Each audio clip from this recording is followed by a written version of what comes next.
It's a blowout. 8th inning, 10-3. Bases are loaded for Verlander, who waits on a 3-0 pitch. He swings, and it's a high fly ball. Deep center field. It is gone. Home run. And a huge bat flip to celebrate. All right, Ben, start the show already. What's up, everybody? Welcome into another episode of Flippin' Bats. Today is a guest episode, and I am pumped for this one. I hope you all are as well. This year's rookie class is one of the best in my recent memory, and today Bobby Witt Jr. of the Kansas City Royals is about to join me. What an absolute stud. He's having an awesome year. He does it all. Great defense, has some pop, really fast, and he's just an absolute stud. So I'm excited to talk to him about his journey to the big leagues, which was quite unique, and now how he has adjusted to the big leagues and has turned it around and is having a great year. So without further ado, let's welcome him in now, Bobby Witt Jr. All right, and I am joined now by absolute stud, left side of the infielder, shortstop mostly, a little bit of third base, stud rookie Bobby Witt Jr. Bobby, thank you so much for joining me, dude. Yes, sir. Thank you for having me. Excited. You know, it's cool. I remember meeting you at the Futures game, like, I don't know, it feels like it was like a year ago, and said, hopefully soon we can get you on the show. And here you are doing big things in the big leagues, and now we're here, which is pretty cool. So, hey, I wanted to start going back a little bit in your life. Your dad was a big leaguer for 16 years.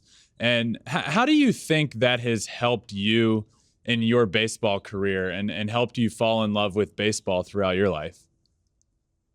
Yeah, it's kind of been everything for me. Just having him always by my side throughout my baseball career. Started when I was 4 or 5 years old, and just knowing what he did, that was kind of always a goal of mine. I want to be a big leaguer. I want to be a big leaguer. And so just having him is, I say it was like having a cheat sheet with me throughout growing up. He always pushed me really hard, and he wanted me to be the best that I possibly can be. And he knew that I could do some things in this game. And so he was always pushing me hard and wanted nothing but the best. So he's truly like a role model for me. And like, he's the reason why I'm playing this game. And he's the one that kind of made me fall in love with the game. I'm always growing up, like, instead of watching like cartoons or whatever, we're watching a baseball game. So that's kind of how I fell in love with the game. And it just kind of made me who I am. You were born at like the end of his playing career. So did you know, like, growing up for a while that he was a Major League Baseball player, or did it take you a little while to be like, oh, wow, that's pretty cool?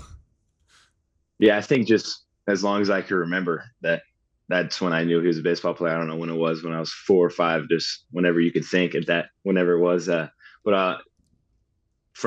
I don't really remember this, but in 2001, he was with the Diamondbacks. Like, my first, I guess, baseball moment was they won the World Series. And so I was in the parade. There's a picture of me with the World Series trophy. So at a young age, wanted to be a part of championships. So it was cool just to see that. And that's so cool.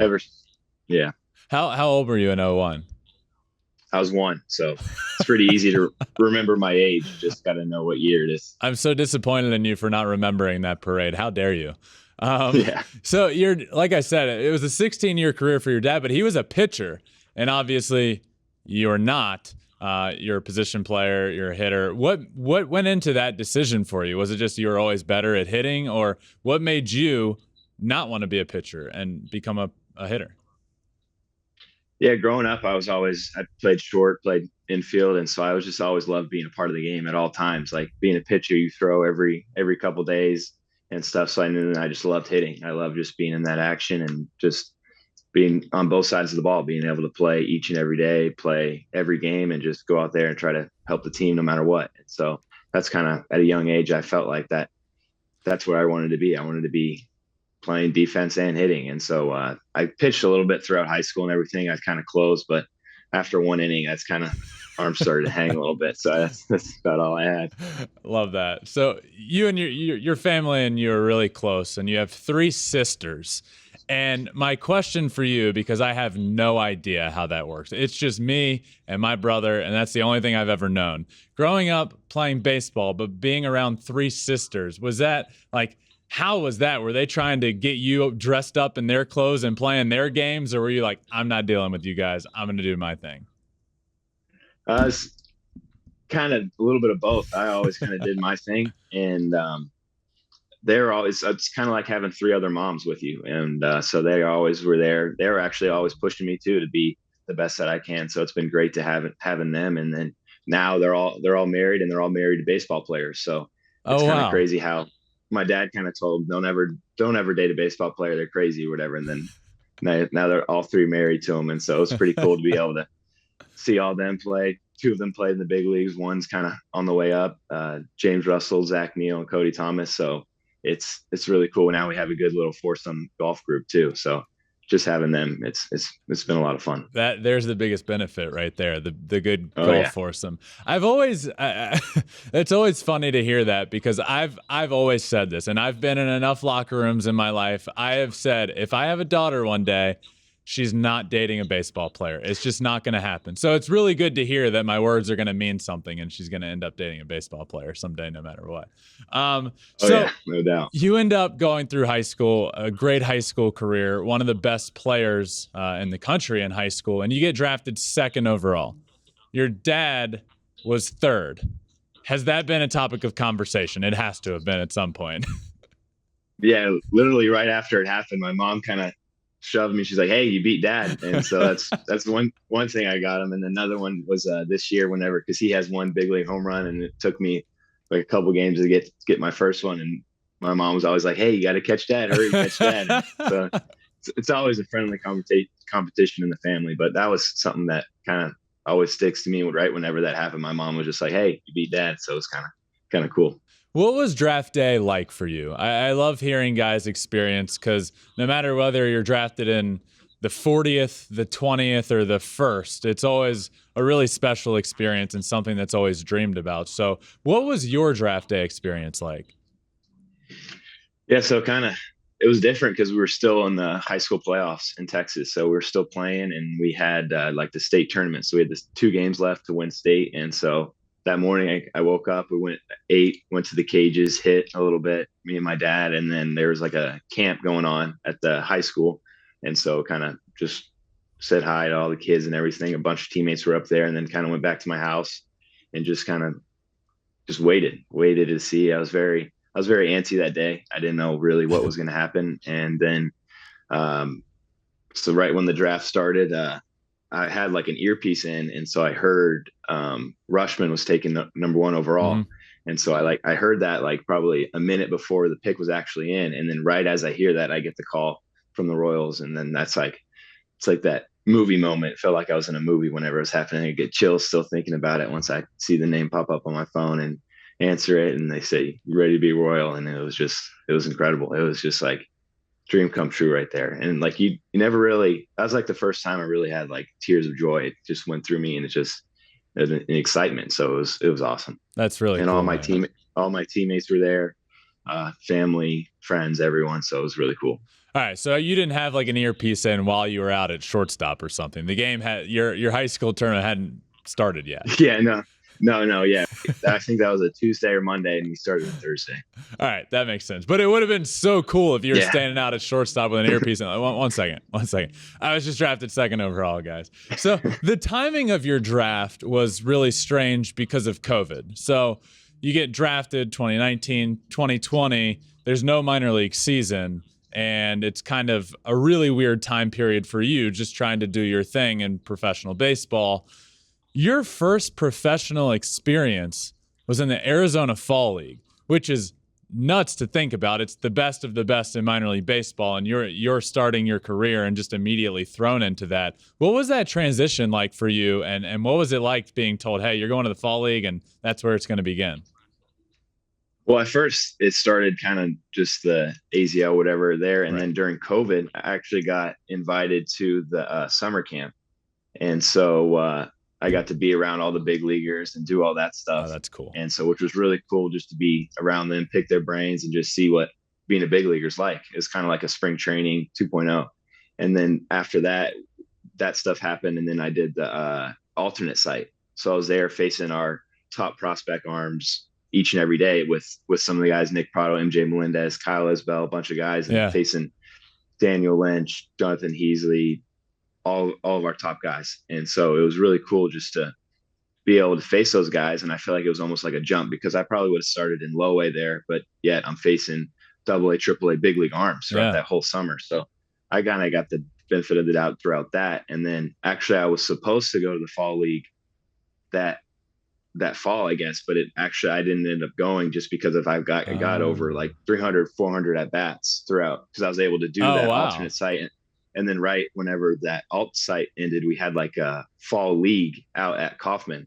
So we got to play at Kauffman. There was 40 total guys that did that. And so we just played games against each other, got to do it at Kauffman. So that was really cool. Just kind of what the Royals did. And I felt like that was huge for me. I know I wish everyone was able to do that during COVID, but I was able to get a lot of at bats against a lot of good arms. And I think that kind of helped me. And it was no pressure game. So it's just go out there, just if you're trying to work on things, do that. And which was, I think it benefited me a lot. And so it was really good. So maybe that ended up being, you never want to say COVID was a blessing in disguise, but maybe the timing for you ended up being a blessing in disguise because you just get thrown into the fire basically. And it's like, hey, I'm not going to go through the whole ranks and start facing, low A guys or short season guys. I'm going to be facing the best of the best arms in the organization prospect wise, which turns out to be really beneficial for you. And I always wonder this because for me, the biggest jump in my career came from college to professional. And, college, you would see a lot of, big loopy 12-6 curve balls. And you don't really see that professionally. It's just a bunch of 90-mile-an-hour sliders, which are no fun. Yeah. So what was the adjustment like for you? It was hard for me from college to the pros. You did it from high school to top prospects in the professional organization. What was that adjustment period like for you? Yeah, I think it just started with getting comfortable with myself and just knowing that this is the game that I've played growing up my whole life, and knowing that it's still the same game. It's now you're bigger lights, bigger stadiums, and you're facing dudes. So biggest thing was just kind of timing, just getting ready for that 95, 96 and making sure you're able to hit that slider or whatever it is. And so it's just a lot of work that we put in beforehand, and I've like preparation before the games and that stuff. That's what the Royals do great, kind of developing us and just getting us ready for those that arms and those game situations. And like I said, just during that COVID time, it was like that stress-free playing. So we're facing these guys, but then we're also not marking down stats, but we're seeing how many at-bats, we know how we're doing and stuff, but still it's just going out there and just learn your body, learn what you need to do to get ready for a game, and then just go out there, have fun and perform. And once that able to just have fun playing this game, that's when everything is just, you go out there and just be you and be. And then that's whenever I kind of learned that that's who I am. I just got to go out there, have fun, get my work in before the game. Cause I think the work before the game should be kind of the hardest thing you do that day, because you just want the game to be fun. You just want the game, all that stuff you do beforehand should lead you up to the game, and you should just be ready and just kind of you can't really be thinking about, oh, I need to do this with my hands during the game. At that point, I think the pitcher's already defeated you. It's a battle when you get up there, and it's a grind. So you just got to be ready and just put the work in beforehand and just get you right. Yeah, I was thinking a lot at the plate, and that's probably why I'm sitting here right now, because I thought just a little bit too much, and you can't think in the box. That is for sure. So your minor league career was it was definitely different. It was very short though, but it was good. And next thing you know, this spring training, you end up making the team out of camp. You become a big leaguer. Talk to me about the moment that you found out you had made the team and you were going to be a big leaguer. Yeah, so it was I think it was the last day of spring training. And so I was in big league camp throughout this whole camp. And so I was like, am I going to make it? It was just in my head. I was always like, am I making it? Am I not? This, that.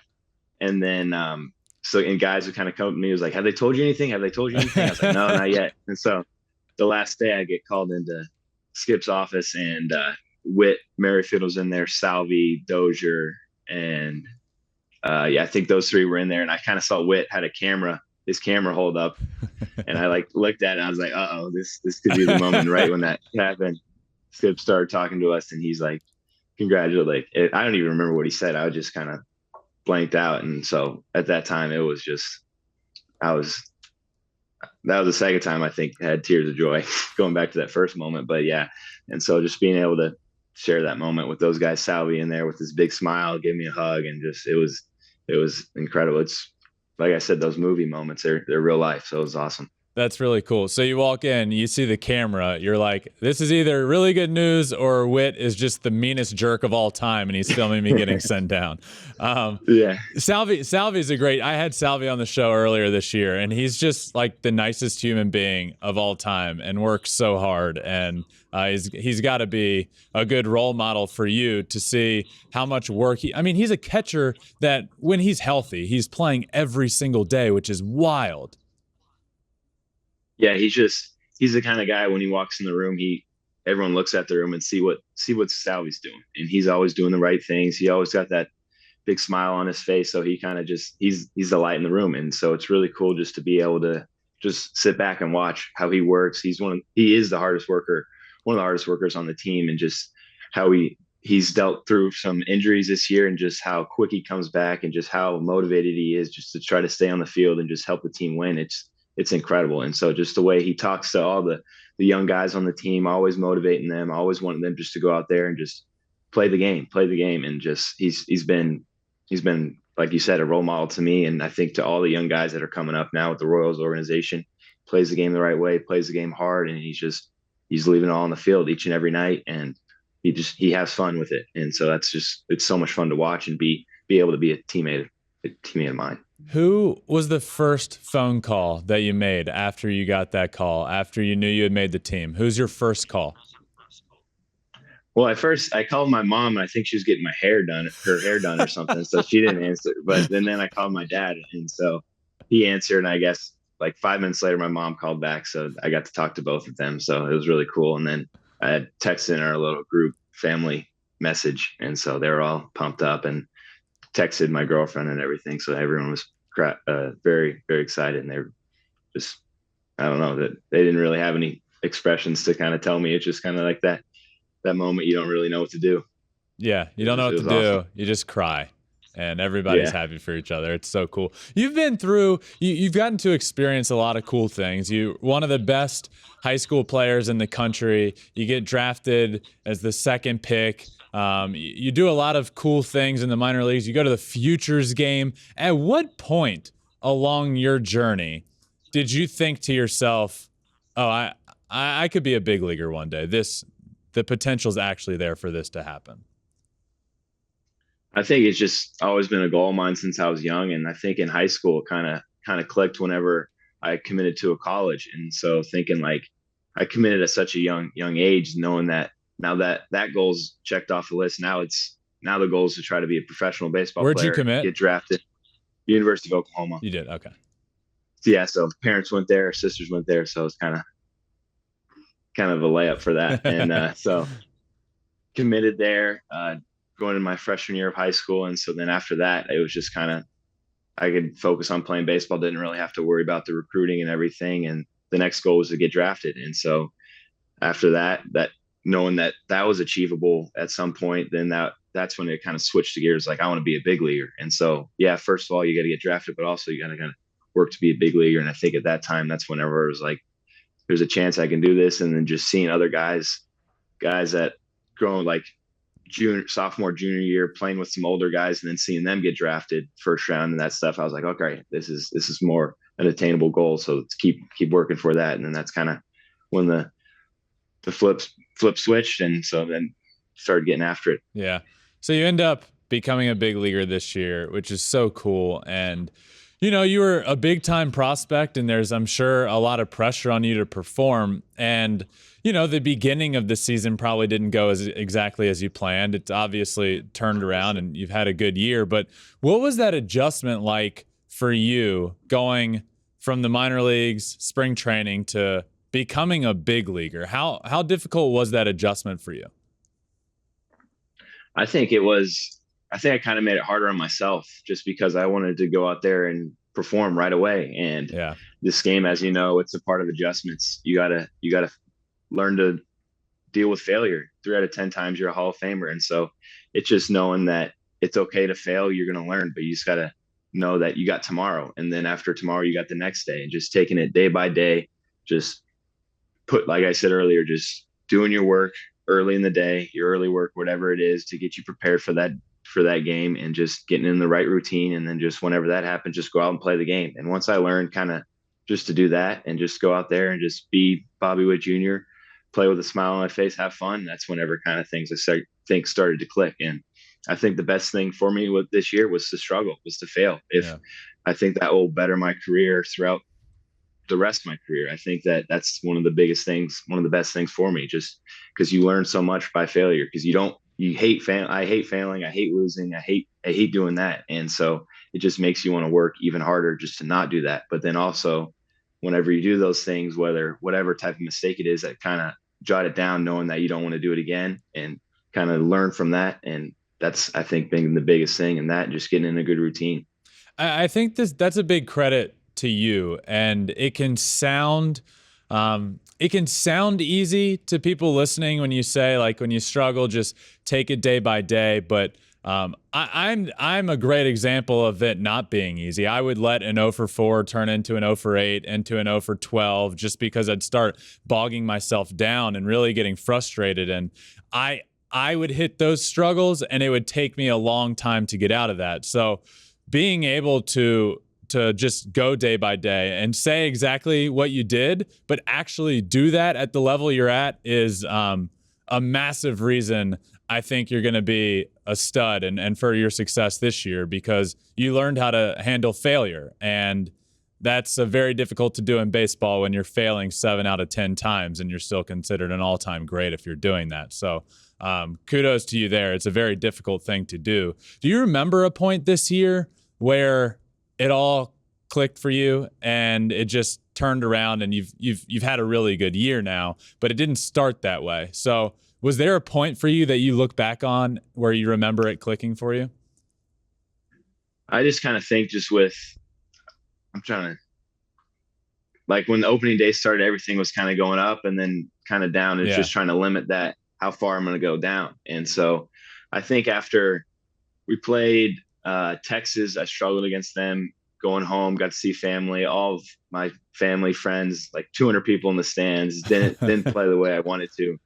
But then just like after leaving that last game in Texas, just kind of looking back at the old, because I got the new stadium, the old Ranger Stadium. That's the game I used to grow up. The stadium I used to grow up going to games, watching games, and I just kind of looked at the stadium going by, and I was like, man, came a long way from doing this. That's when I was going to opening day with my buddies growing up when I was 9 years old, just having a blast. Like, this is a kid's game. Just go out there and have fun, and just don't worry about success. Don't worry about failure. Just play the game. I get to play in the big leagues, and I'm worrying about whether I go 4 for 4 or 0 for 4. I just got to go out there and just make this game a joy of my life. This is my dream come true. This is the top, and I want to just perform, but also I want to enjoy it too. So I really, at that moment, it's like, I got to enjoy this year. I'm not getting this year back. I'm not doing this. And that's kind of something my dad said and some other guys said, like, you get to be a big leaguer for, I don't know how long your time is. And at the oldest 40, whatever years old, you're done. Baseball is going to continue after you're done playing. So might as well enjoy it while you got the time. And so at that moment, I think that was kind of a little click for me. And so after that time, it's just like, just go out there and enjoy the game. Yeah, it's a grind, but you got to work for it. And the work is the fun part. And so I really enjoy it. And I just kind of been blessed with that, having my dad, my parents, great support group, my friends, family. And so it's been ever since kind of then. It was fun all before then as well, but just kind of took off after that a little bit. And I obviously wished maybe could have done things better throughout even after that, but still, that's what failure is all about. You learn from failure and you take the good, learn from the bad, and just move on. I mean, I think you're going to be better in the long run for going what you went through, because it's probably really the first time you struggled in your life at the game of baseball. So to be able to learn a lot about that is a good thing. Tell me you didn't have to leave tickets for 200 people. You didn't have to do that, right? Luckily, my dad's an alumni with the Rangers, so I was able to. Good. He was able to get some tickets, but I leave a couple. But it was great to see all the family and friends. So it was really cool whenever it came to the plate, my first at bat, and heard quite a lot of fans, and so it was nice. That's sweet. So you're part of one of the best rookie classes. I mean, it's incredible. You got obviously Julio Rodriguez, there's Jeremy Pena, Michael Harris, Spencer Strider, O'Neal Cruz. I mean, the names are incredible here. Tell me there's like this 2022 rookie group chat going on and everybody's like, hey guys, we're so good. Tell me that's happening. No, it's not happening. But I've talked to me and Julio. We have the same agency, so I've known him for a little while now. So we talk back and forth. Looking forward. I think they're coming out here a couple weeks. I'm gonna try to do a little jersey swap with him or something. Just kind of do that. But yeah, it's a lot of fun being able to play against those guys. Jeremy Pena, great player. Julio doing what Julio's doing, and then even Stephen Kwan. Just seeing him play out in Cleveland, play him a lot. So it's great to see all these rookies what they're doing, and just even the guys we have on our team, we have about 6-7 rookies out there. So it's really cool to see not the game changing, but just a young group kind of coming up. So it's a lot of fun. Not that I have any pull or any contact, but I'm going to put in a word and get you that Julio contract. All right. That's going to come down the pipe here very soon. Father's Day this year, you got a card. Topps Now made a card of you and your dad, which was so cool to even see, without really knowing you yet. It's cool to see that. And I think you surprised your dad with it and he didn't know. So what was that moment like where you see the card and you got to share that with him? Yes, it was awesome just to be able to, he kind of knew it was happening because he's an agent. So he's my agent. So he kind of discusses the deals and stuff with Topps and stuff. So he knew it was in there, but he didn't really know what picture and stuff it was. So it was really cool to be able to do that, share that. And Topps was able to do that for us. It was a really cool moment because I think there's a couple other cards that we're both on, but just being able to see that one and the picture from the debut was really cool. And I'm a card collector myself, and so it's one I got saved away. So now we know who it is that bought the Mickey Mantle $12.6 million card that just sold, huh? Yeah. Well, it wasn't me. Yeah, I wish. Yeah, that's crazy. One of those cards is on eBay right now for $10,000, by the way. So I might have. It's one of two, by the way. So I'm gonna have to snatch up one of those. That's really cool, man. So I want to do something cool with you here, where it's gonna be the Royals rookie report card via Bobby Witt. So at any time this year, sometimes you guys have had 8-9 rookies at a time on this team, which is wild. So it's a very young team. It's a very exciting team for the future if you're a Royals fan. But I want to do Bobby Witt Jr.'s rookie Royals report card, where I'm going to ask you different things about rookies, and you're going to tell me which rookie on your team fits there the best, okay? So, gotcha. Who on your team, this is all rookies, is the best leader of the group?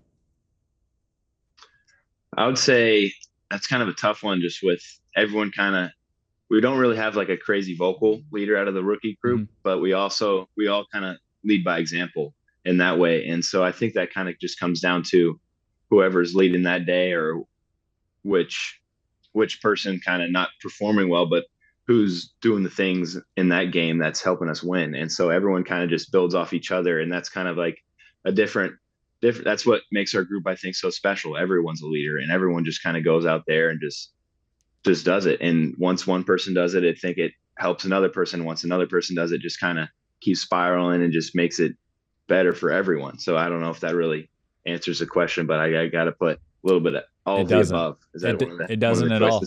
That doesn't answer it. I'm going to pencil you in for that one. So Bobby Witt Jr., leader. Okay, funniest. I'd say Vinny Pasquantino. ODU guy, by the way. Same school as I went to. I know him. Yes. Yeah. He's got that dry humor, got that bad facial hair. So yeah, I'd say him. Got the bad facial hair. Okay. Sorry, Vinny. The weirdest. I don't know. I'm gonna go with. Dang, that one's tough. Weird in a good way. It doesn't need to be a bad. Yeah. I don't know. I'm trying to think. I think people would say that I'm the weirdest, just because of just things I don't know that I do and say, and sometimes like words don't go well with me, and I just mumble or whatever. that. And then I also say Vinny too, because he does some different stuff. Whether it's just when he's in the cage, takes 2 swings and he's done for the day, or whatever it is. So it just kind of he just I don't know. We got a funny group. So it's these are some tough ones. Best looking. I don't know. Other than I'd say maybe myself. Then no, I don't know. I like Kyle. I don't know if Kyle Isbell's really in the rookie group. He debuted last year, but I'd say because he's got the nice arm sleeve tattoo. He's got the rat tail hair, got the beard. He's kind of got that tough look. I like his style and everything. Okay. I'll give it to him. The I know smartest. MJ might be mad with that. The smartest, I would say Michael Massey. Okay. Very smart. He's always listening to books, reading books, writing down stuff. So University of Illinois. I don't know if he was a graduate or not, but smart dude. All right, 2 more for you. The fastest. I guess just from what I've seen, maybe me. I don't know. I think that's fair. You're top, in the top of the league in stolen bases. So I think that's fair to say. Yeah. MJ likes to say he's one of the faster ones. I say he's one of the fastest catchers out there. And so that's fair. All right. So you there, last one, the best hair. All right. I don't know. I'd say I do a lot to my hair. And so I'd say myself, not to just brag on myself, but might as well while I can, right? I don't know. So what are we calling that, Bobby? Is that like a mullet? Is it good flow? Is it where are we here? It's a little wet right now. I'd say I'm going with a mullet, and so but it's a little different because it's longer on top. So I like to kind of slick it back. It's getting long right now.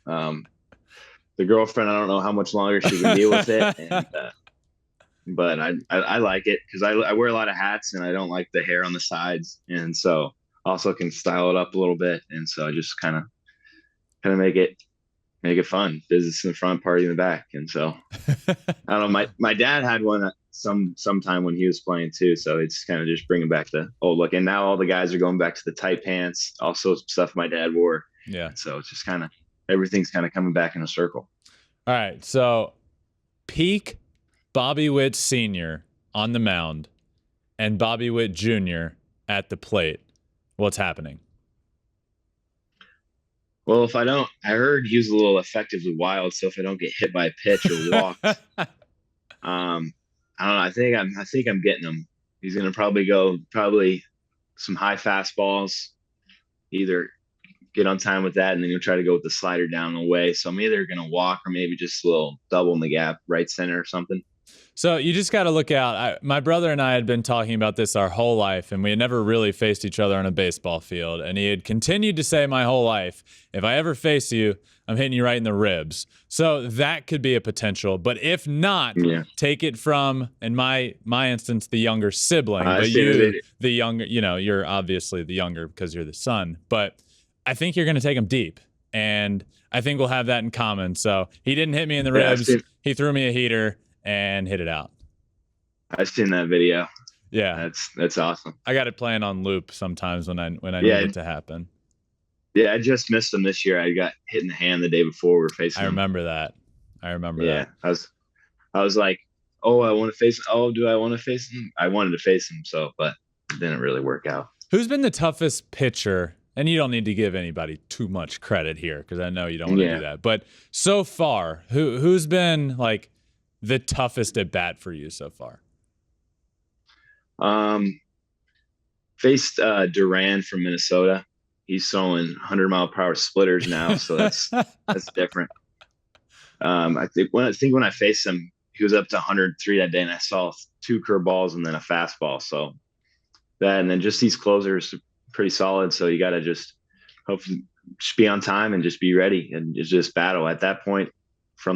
Whenever that starter comes out, those bullpen arms, they're coming after you, and so you just got to be ready. And then Duvall from San Fran was really good. Yeah, 100-mile-an-hour cutters, not bad. Yeah, Clase, yeah, all those guys, yeah. So it's just grind mode. There's a lot of guys And you just gotta just think about put the barrel on the ball and let it fly. And so once you put the barrel on the ball, they're providing the power for you, those power arms. So just let it happen. It's funny to think about for you because like 3 years ago, you're facing like 80 in high school. And now we're sitting here talking about 100 mile an hour splitters and 103 mile an hour fastball. That's great. So, all right. Hear me out here, Bobby. This is an important message for you because I know on Twitter you're very vocal about your love of Whataburger. And I am just here to tell you that In-N-Out is better. Yeah, I've had it back and forth. I feel like just at Whataburger, you can just Whataburger, whatever, however you want to say it, Whataburger. I don't even know. I feel like that's something you can have each and every day. You got the breakfast, you got the honey butter chicken biscuit, you got all the other types of burgers, you got the sweet and spicy burger, you got the chicken strip sandwich. I can go on and on. Yeah, I see that. You can have that. You can have that every day, but then you go to In-N-Out, you're just getting the double. You got one option. The fries are all right, and so it's just. I feel like you got just more variety at Whataburger, but I'm not knocking In-N-Out. It's a great burger. I think we could submit this for like a Whataburger commercial. That was very well said. You know the whole menu, like the back of your hand. I'm assuming you've had the whole menu. So I think you're a great spokesperson there for them. Thank you. Yeah. So before we wrap up here, I just want to get you to say a message to Royals fans that are listening. And we've talked about it. There's so many rookies on this team. At sometimes you have 8, 9, 10 rookies. It hasn't been a great last few years for the Royals, but the potential seems to be there. So to Royals fans listening right now, what would be your message to them and about the organization as a whole? I just think that we have a great group. We have a great support group from the fans, and not only the fans, but the staff that we have. They're all rooting for us, and we know that we want to put the work in. We're going to get better each and every day. And like I've been saying, learn from our failures, and that's the biggest thing for us. Like, as much as I hate losing, that I think there's winning to come. And I think that there's the group that we have. It's just such a special group where they all want to win. And so once we all buy in together, and I think this team's got something special to come. And so I'm really looking forward to what's next in this chapter. And it's just going to, like I said, day by day, get better each and every day. And everyone just is buying into the team, and it's going to be a lot of fun. Well, Bobby, you're a freaking stud, and it's been a blast watching you this year. So first off, thank you so much for coming on here. You're forever a friend of the pod now. I appreciate it. Come back on whenever you want, and thank you so much. Yes, sir. Thank you very much. I like the shirt, too. Appreciate that, dude. Just do it. All right, keep killing it this year, man. Thanks. Thank you. All right, see ya. All right, I just wanted to thank Bobby Witt Jr. for joining me. What a stud, and just great hair. That's what I came away there just realizing, wow, this dude has fantastic hair. I also came away realizing that he is an awesome human, a great dude, and an easy guy to root for. So I hope you all enjoyed this episode as much as I did. It was a fantastic conversation. Thank you all for listening. This one has been a lot of fun. Make sure you download, subscribe to the podcast anywhere you're listening. Just hit that subscribe button. Flippin' Bats Pod, wherever you get your podcasts. And we're also on all social media, Twitter, Instagram, Facebook, TikTok, and you can even watch every single episode on YouTube at Flippin' Bats Pod. But thank you all for listening. I will see you tomorrow for another episode of Flippin' Bats. Peace.